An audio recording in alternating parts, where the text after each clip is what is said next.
Hello everyone, and welcome to the presentation for Humanism and Client-Centered Theory. Members of this group include myself, Cheryl Benoit, Kelsey John, Arpine Sargsyan, and Alexis Figueroa. This theory was founded by Carl Rogers, who was a humanistic American psychologist who focused on the therapeutic relationships with the client and believed that each person experiences the world differently and knows his or her experience best. He developed his theory into a new method called client-centered therapy. Client-centered therapy focuses on the role of the client rather than the therapist as the key to the healing process, and that is what we'll be discussing today. Principles of client-centered theory. In the book Applying Theory to Generalist Social Work Practice, it describes client-centered theory as it honors the inherent worth and dignity of all people.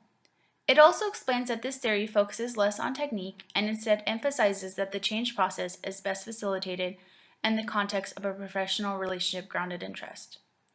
Principle 1. When a person is devalued or undervalued, problems can occur in their personal and social life. Principle 2. If there's a real and authentic relationship between social worker and client, change can happen. Principle 3. People are capable of self-actualization when the conditions allow positive growth and change. Additionally, client-centered theory is unique in the way that it can utilize micro, meso, and macro practice.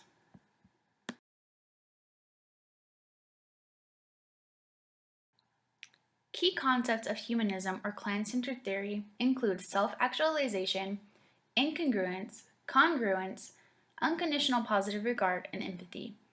These play a role when it comes to incorporating client-centered theory, also known as person-centered theory, with the client. Self-actualization is a process for growth and change which aligns with the achievement and personal fulfillment. Incongruence is a state of anxiety or fear due to self-image problems. Congruence concentrates on a positive self-image that allows people to heal, grow, and move towards satisfaction or gratification in one's life. Unconditional positive regard is positive and sincere communication between social worker and client that generates warmth and understanding. Empathy is the ability to accurately understand and demonstrate genuine concern for another person. Practice settings. Clinical social workers can utilize humanism and client-centered theory in a variety of settings, such as hospitals, private practice, behavioral health clinics, and substance abuse clinics. The principles of self-determination, choice, and therapeutic rapport can also be adapted to suit clients of any agency that provides case management, such as a shelter or service center. Who can benefit from humanism and client-centered theory? Humanism and client-centered theory is appropriate to use with almost every population because of the thought that the client is the expert and the social worker is there to offer support instead of advice. This approach can be used with children, adults, families, couples, and groups who have the desire to grow and change. The broad, indirect nature of the approach allows it to be combined with multiple other treatment methods to suit the needs of the client. This means it can be used for individuals diagnosed with depression or anxiety, or children and adults diagnosed with mental or physical disabilities. It can be added to the addiction treatment plans and even crisis intervention because of its focus on empathy and the authentic helping relationship. Things to consider: cultural sensitivity. Humanism and client-centered therapy is easily adapted to suit the needs of multicultural backgrounds. However, it is still important to keep the client's culture in mind when choosing an intervention. For example, in Chinese and other Asian cultures, the therapist is seen as an authority figure and they expect some advice or suggestions on how to solve their problems.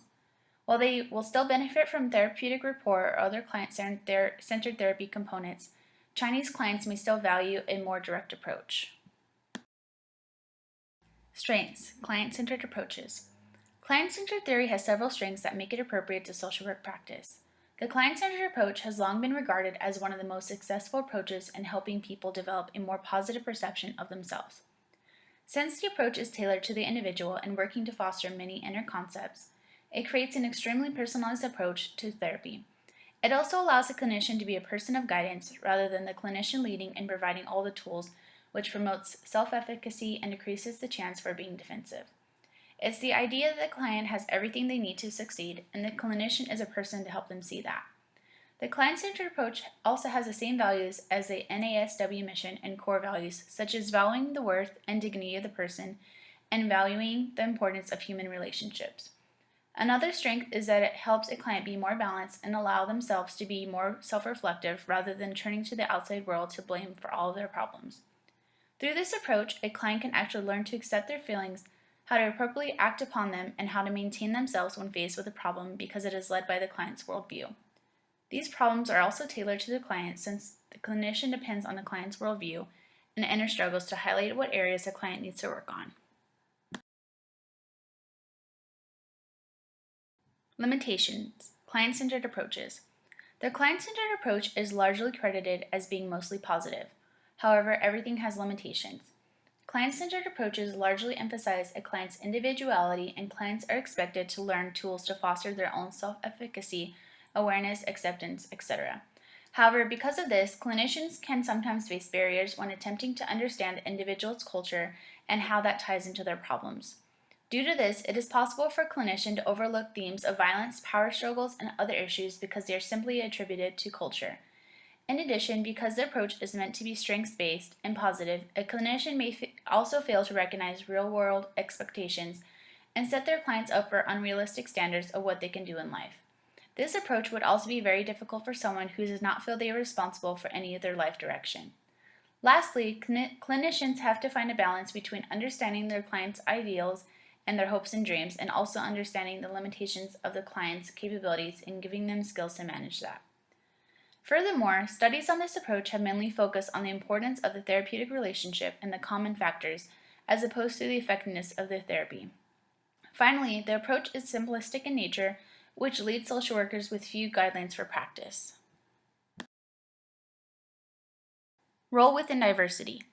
Client-centered theory works so efficiently because of its ability to work with diverse populations and diverse social settings.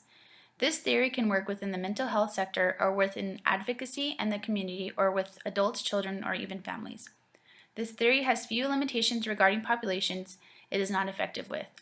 Therapies focus on the client and their history, which guides their own healing process so it can be applied to several populations. The following are references used in the presentation.